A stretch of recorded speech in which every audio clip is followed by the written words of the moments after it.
Hi, my name is Josh and I'm an adolescent mental health researcher, and I'm going back to my secondary school. Let me tell you why. This week is Children's Mental Health Awareness Week, started by Place to Be back in 2015, and this year's theme is This Is My Place. Given that 1 in 4 children in England have a mental health disorder and that they spend 30% of their waking hours at school, it makes sense that school is one of their places. So today I'm going to go back round my old school and speak with one of the teachers at the school to see what they think about children's mental health.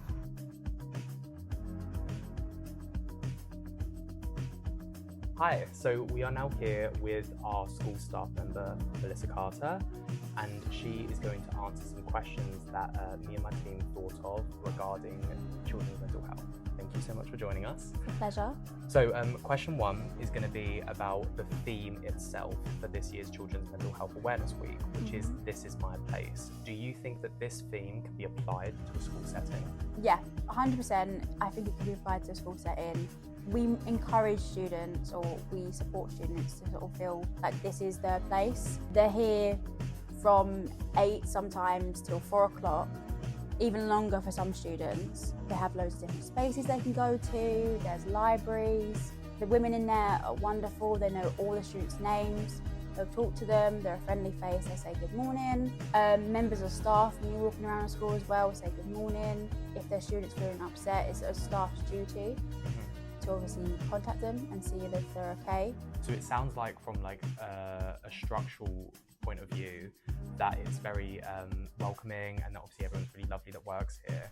Do you think the children and the young people feel like they can be themselves, like they find this place as a safe place of support? Definitely. The theme fits really well because the students feel that they can be themselves while in school, and we as staff members encourage it. If there is something that we need to know, they'll tell us. They feel comfortable enough to tell us, which is crucial, and we will support in that, we'll remember it. But we as educators also need to remember that we ourselves are still educating ourselves, and they are educating us. Not only obviously our jobs to educate them, but we're not perfect and we can all learn from each other. I guess that's what makes this theme even more lovely. The idea that school, well, we're using school as an example of how this theme can apply, but school is one of these young people's spaces because it's, in a way, everyone is helping each other grow.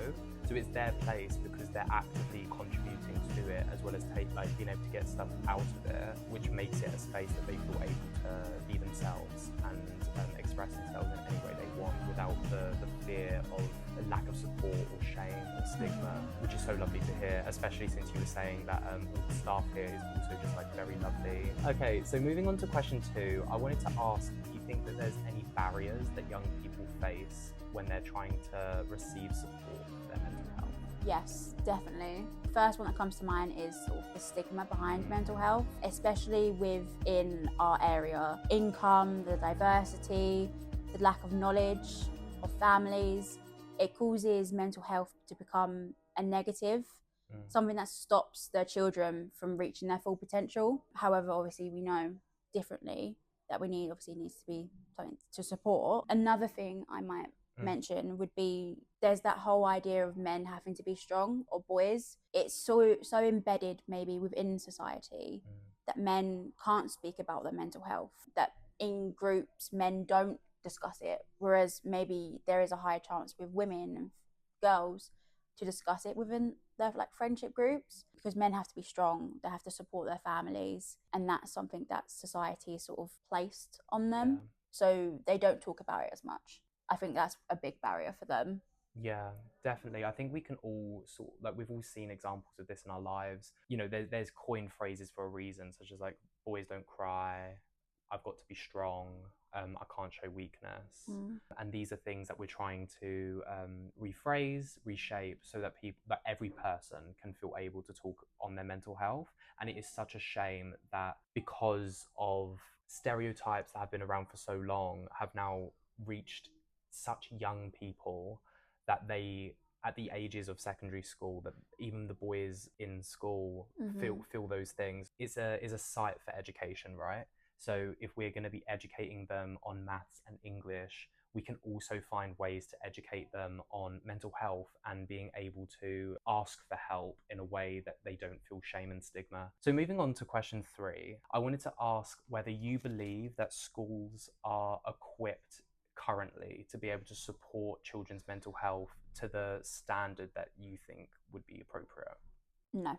Straight away, no. Easy answer, because schools, especially in our area where we are from a poor area, we don't have as much income. It's hard to find mental health trained staff, and employing them is hard if you don't have enough funding as a school. And then it's where to sort of host or hold these sort of meetings. You can't have them in the middle of an open space. You need to have a calm, comforting sort of private space. Yeah. And that's hard to come by in a school with so many students as well. And obviously then building like that's out of the question, because yet again, funding is so limited. So it's hard for schools to sort of do what they need to, that they as a school can do for their students. So it's interesting that you say that, because I guess to summarize some of the things you pointed out, so it's hard to come by specialists, people that are trained to support mental health, and also the staff that is already existing within a school setting. There just doesn't exist the resources to be able to train everyone to the standard that they may be expected to have. And in terms of like even physical space, where do you find the room to be having 1 hour period of the day? What if multiple kids all need some form of support? How do we handle this? So I think it's interesting when you think of that, because I've told you a bit before this interview about the work that we do on Reset. So Reset is structured to be done in groups. So it's less of needing to have one-on-one resources and more so to do with building a network around each and every child, so that they can rely on each other and support each other, so that if there isn't that trained adult available at any given time, they at least have a few peers that they can then go to and support each other. And they also become equipped with the skills necessary and needed to be able to handle situations themselves. So if there's someone not available that's an adult that they can go to, they either have their own skills that they can do to help themselves, or they have networks around them that they can rely on. So I guess Reset, in a way, is doing exactly that, to help with those barriers and how we can help support schools in the mission to support children's mental health. And finally, I just wanted to ask if you have any advice for other educators on approaches they could maybe take to supporting young people's mental health. When a student comes to you and they ask for help, that's a big step for them. That takes a lot of bravery for someone their age. So try to be that listening ear. Don't jump straight away into a solution. Listen to them, take it all in, and then slowly with them try to find a solution. To you, it might not be a big issue. It might be something quite small, but we have a lot more knowledge of the world than they do. As staff, we can give them a different perspective that they originally maybe haven't thought of themselves. And then from there, if you are still worried, contact the head of years, the form tutors, the school counsellors, so then they can get the additional support. And then from there, as a group, decide whether or not you want to contact parents.